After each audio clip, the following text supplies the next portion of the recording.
எதனால் அடிச்சு தின்னுச்சு? அவங்க சிங்கனால் ஒற்றுமையாக இருந்தால் அப்படி நடந்திருக்குமா? ஏன் அவங்க ஒற்றுமையாக இல்லை?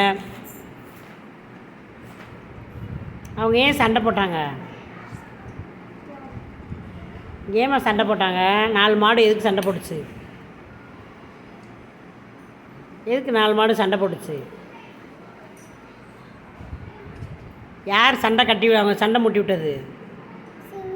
சிங்கம் சண்டை மூட்டி விட்டுருச்சா? ஒற்றுமையாக இருந்தவங்கள பிரித்து வச்சிருச்சு, அப்படி தானே? பிரிஞ்சதுனால 4 பேர்த்தையும் தனித்தனியாக போய் அடித்து தின்றுச்சு. கடைசியில் யாருக்கு போச்சு? யாருக்கு அவங்களுக்கு நஷ்டம் வந்துச்சு? யாரோட உயிரெல்லாம் போச்சு? யார் உயிர் போச்சு? சிங்கம் உயிர் போச்சா? மாடோட உயிர் போச்சா? ஒற்றுமையாக இருந்தால் அவங்க பிழைச்சிருப்பாங்கல்ல. நம்மளாம் எப்படி இருக்கணும்? எப்படி இருக்கணும்? நீங்களாம் சண்டை போடணுமா, ஒற்றுமையாக இருக்கணுமா?